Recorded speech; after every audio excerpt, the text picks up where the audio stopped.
2026년 금융 억압의 시대, 당신의 돈은 안녕하십니까?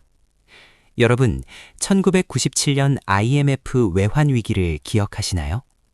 그때는 뉴스에서 연일 대기업이 쓰러지고 시민들이 금을 모으고 거리엔 실직자들이 쏟아졌습니다. 위기가 눈에 보였고 총소리 없는 전쟁터 같았죠. 하지만 2026년 오늘 우리가 겪고 있는 이 위기는 그때보다 훨씬 더 교활하고 잔인합니다. 왜일까요? 바로 소리가 없기 때문입니다. 총소리 한 번 나지 않는데 우리 지갑 속의 돈은 매일 조금씩 증발하고 있습니다. 분명 통장의 숫자는 그대로인데 그 돈으로 살 수 있는 가치는 소리 소문 없이 사라지고 있습니다. 국가는 1,400조 원이 넘는 빚을 갚기 위해 아주 정교하고도 무서운 마술을 부리고 있습니다. 여러분도 모르는 사이 주머니에서 합법적으로 돈을 꺼내가는 현상. 우리는 이것을 금융 억압이라 부릅니다. 오늘 영상은 단순한 경제 전망이 아닙니다. 국가가 숨기고 언론이 말해주지 않는 실체를 파헤칠 겁니다. 이 영상을 끝까지 보지 않으신다면 여러분은 10년 뒤 피눈물을 흘리게 될지도 모릅니다. 안녕하세요. 경제해부실입니다. 15년 넘게 경제를 지켜봤지만 지금처럼 위험한 적은 없었습니다.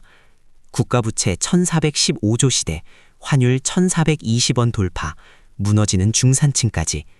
이 거대한 퍼즐이 어떻게 당신의 삶을 파괴하는지 지금부터 깊게 들여다보겠습니다. 2026년 어느 주말 오후를 상상해 보십시오. 직장인 김 대리가 마트에 장을 보러 갑니다.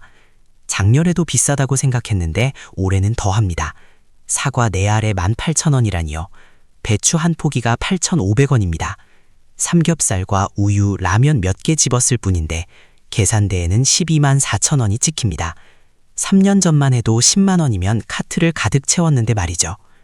월급은 쥐꼬리만큼 올랐는데 카트는 왜 텅텅 비어 있을까요? 이건 화폐 구매력이 사망했다는 신호입니다.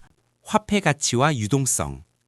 화폐 구매력이란 만원짜리 한 장이 시장에서 데려올 수 있는 물건의 양입니다. 3년 전 10,000원이 병사 3명을 데려왔다면 지금은 1명 반밖에 못 데려옵니다.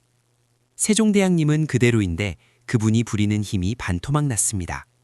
돈이 쓰레기가 되고 있는 겁니다. 그런데 진짜 범인은 기업이 아닙니다. 바로 전 세계적으로 풀려버린 어마어마한 양의 유동성입니다. 우리는 이를 물탄 우유의 경제학이라 부릅니다.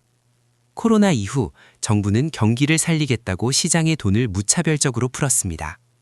우유 1리터에 물 1리터를 섞으면 양은 늘어나지만 진한 맛은 사라지죠. 헬리콥터에서 돈을 뿌리듯 늘어난 통화량이 여러분의 원화를 물탄 우유로 만들었습니다.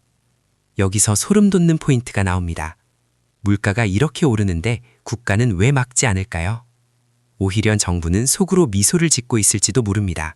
바로 1,400조 원의 국가 부채 때문입니다. 국가는 빚을 어떻게 갚을까요? 세금을 올리면 국민이 반발하고 표를 잃습니다. 그래서 선택하는 방법이 바로 돈의 가치를 떨어뜨려 빚을 녹여버리는 것입니다. 쉽게 설명해 드릴게요. 당신이 친구에게 1억을 빌렸는데 10년 뒤 물가가 폭등해서 짜장면 한 그릇이 100만 원이 됐다고 칩시다. 그럼 당신은 짜장면 100그릇 값만 주면 1억의 빚을 갚는 셈입니다. 빌릴 때는 아파트 한 채 값이었는데 갚을 때는 짜장면 값입니다. 정부도 똑같습니다. 인플레이션을 유도하면 정부가 갚아야 할 실질적인 빚의 가치는 줄어듭니다. 가만히 앉아서 국민의 예금을 야금야금 갉아먹으며 빚을 탕감하는 보이지 않는 세금, 이것이 바로 금융억압의 실체입니다. 2026년 대한민국 국가부채는 GDP 대비 51%를 돌파했습니다. 매년 내야 하는 이자만 수십조 원입니다. 인플레이션은 정부에겐 달콤한 탈출구이고 성실하게 저축하는 국민에겐 가혹한 심판입니다. 국가 시스템의 또 다른 피해자는 영끌족입니다. 정부가 여유로울 때 서민들은 추운 거리로 내몰립니다. 2021년 광풍 속에 집을 샀던 30대 부부들, 당시 금리는 1%였습니다. 월 이자 100만 원이면 감당 가능하다고 믿었죠. 하지만 2026년 현재 기준 금리는 여전히 고공행진 중입니다. 월 이자가 300만 원, 400만 원으로 불어났습니다. 맞벌이 부부 월급 중 한 명분이 통째로 은행 이자로 빨려 들어갑니다. 하지만 이건 시작일 뿐입니다.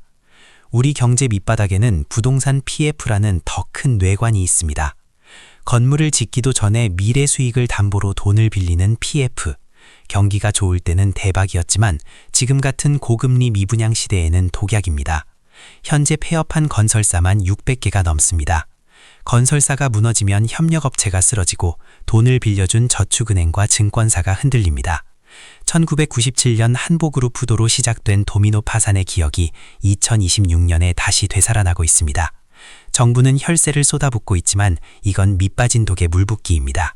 당신의 예금은 정말 안전합니까? 환율 1,420원 돌파. 이건 단순히 여행비 문제가 아니라 대한민국 경제 체력이 낮아졌다는 경고입니다. 거대한 글로벌 경제라는 괴물 앞에선 한국 경제는 이미 지칠 대로 지쳐 다리가 떨리는 복서와 같습니다. 환율은 커피, 기름, 전기요금까지 결정합니다. 미국은 금리를 안 내리는데 우리는 내리고 싶어 하죠.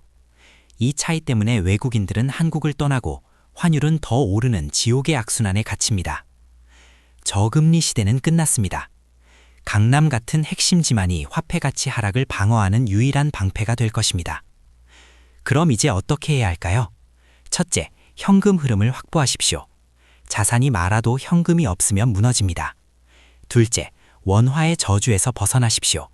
자산의 일부는 달러, 금, 미국 국채로 분산해야 합니다. 셋째, 공급 절벽을 이용하십시오.